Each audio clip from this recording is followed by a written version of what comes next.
Hello, in this short video we're going to look at quotas. I'm just going to whiz across to my head office domain controller 1, and in here I'm going to add roles and features. Next, and I'm going to expand out the file and storage services and the file and SCSI. You can see we've got the file server installed. What we want is the file server resource manager. So I'm going to tick that box, add any features, and go next, and install.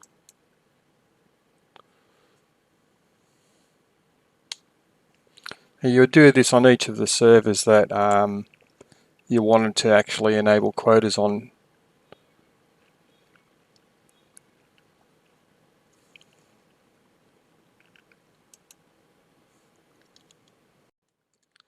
Okay, it's finished installing. We'll close that. And on our files and storage services, we can look at shares and go and create shares on our drive if we wanted to. But first of all, we'll look at our tools and file server resource manager is the thing that we've just installed.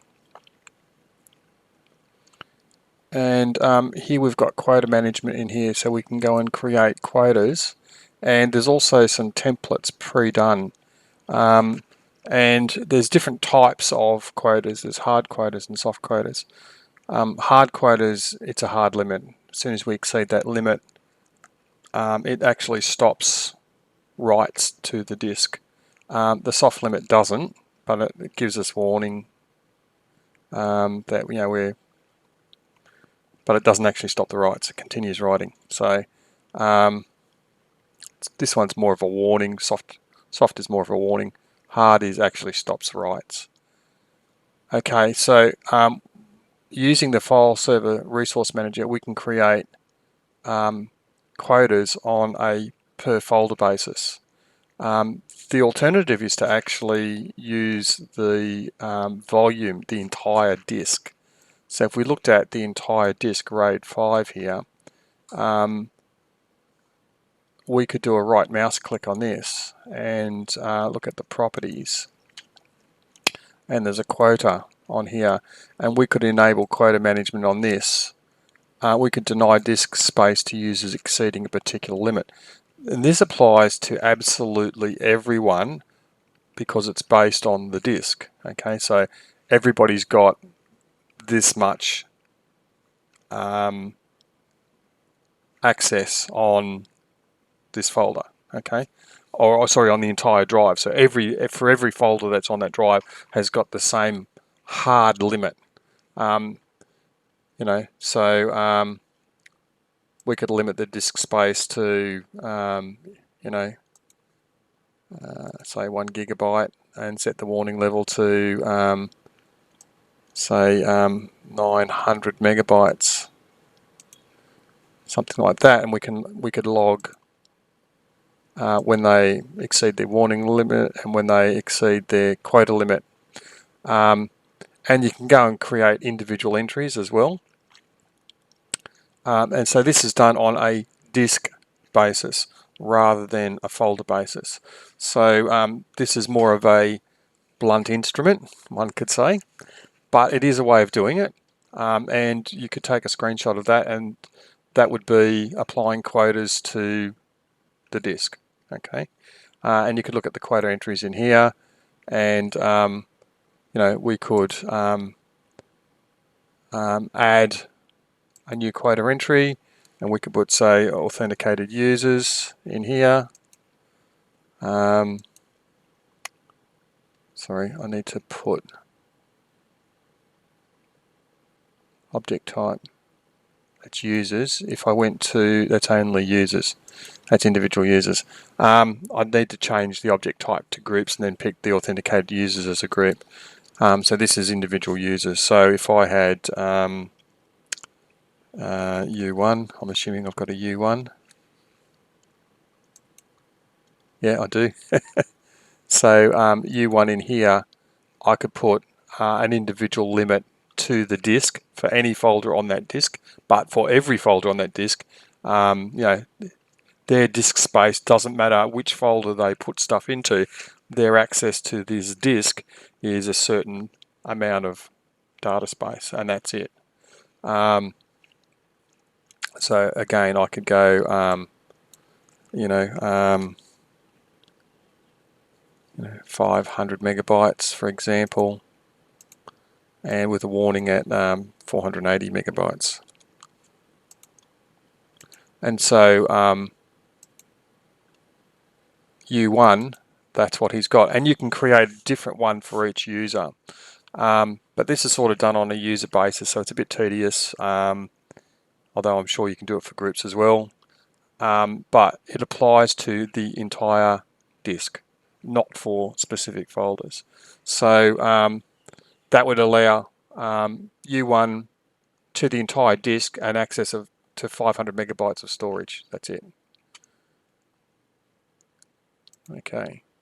So I'm going to cancel this, but I mean, you could take a screenshot of that and that would answer the question certainly. The alternative is not to do it on a disk basis, but to do it with the Server Resource Manager, where I can create quotas and I can create templates as well. So I can go create quota. I can set the quota path to the RAID 5, and I might go to the home folders, for example. So for this home folder, and I can give everybody their home folder's got a limit. Okay, so and maybe I give a 10 gigabyte limit to each person.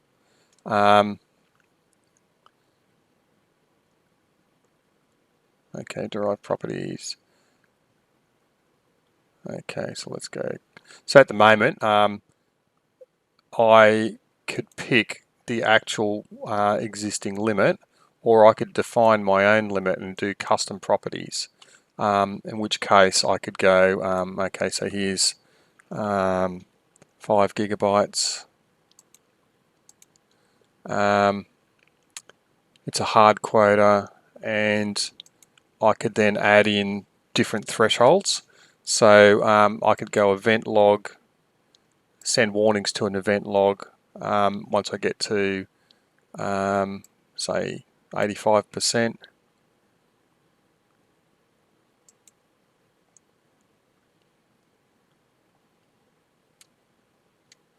Okay, there's a log entry, and I can change these. You can create your own message. So the user has exceeded the quota threshold, path, limit, and so I can highlight these things and insert the variable into this log entry. So this is a construction. This is a standard one, but we could change it. So we might add that one in. So I've got a warning on the 85%, and so we could add another one where we do a warning at 100%, and we could have another event log.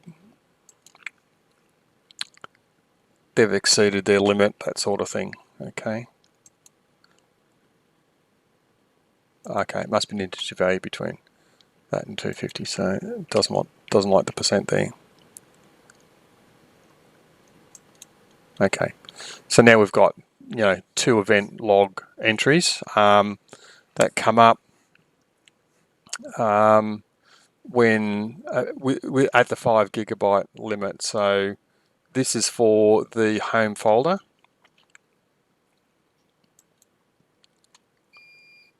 Create. Okay, so we create the limit. If you plan to create other quotes, save the custom properties as a template. So I'm going to call this home folder limits or something like that. Or just call it 5 GB limit or something like that. 5 GB limits.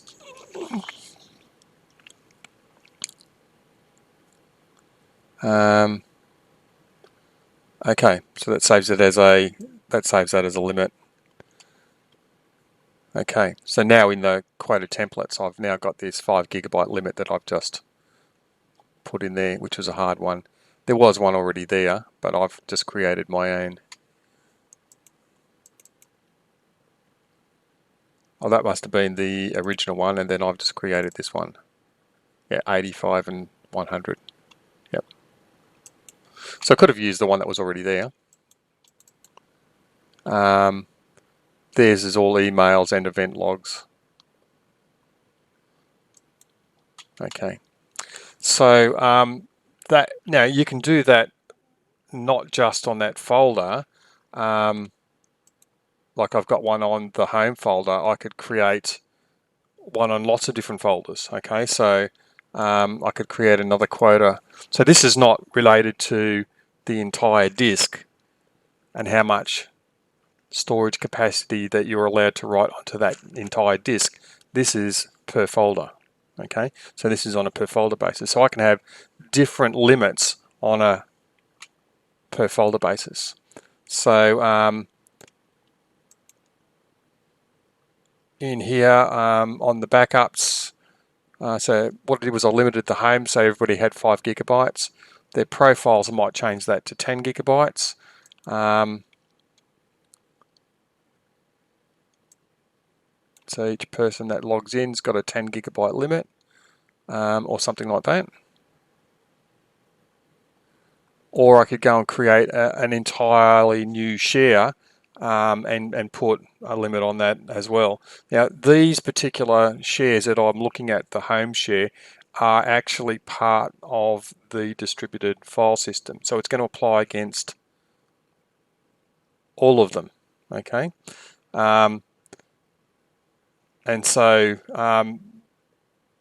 you can apply it against shares that are on a standard drive or in the DFS. It doesn't really matter, okay? So, or I could create a new folder. So let's just go RAID 5, make a new folder.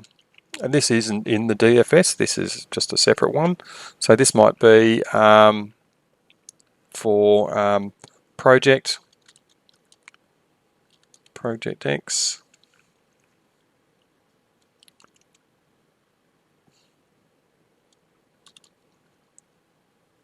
Project X.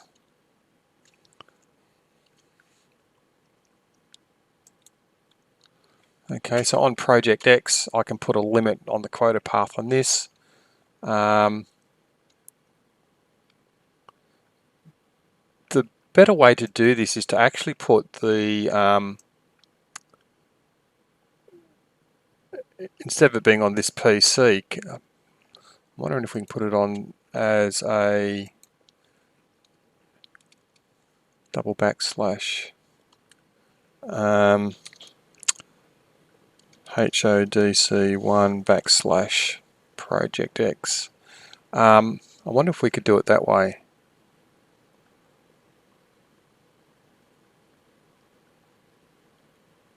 Okay, and we're going to put, say,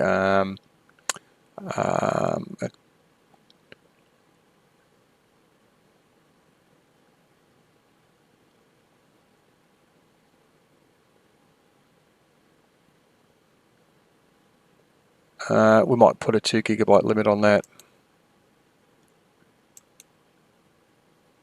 Okay, so it wants it on the actual, not on a network share like that. It wants it on the actual path. Browse, go to the path. Project X.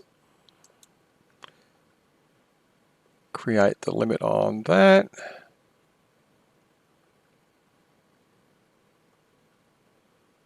$2 GB limit, okay. So you can see here I've got a 2 GB limit on that folder, but I've got a 5 GB limit on that folder.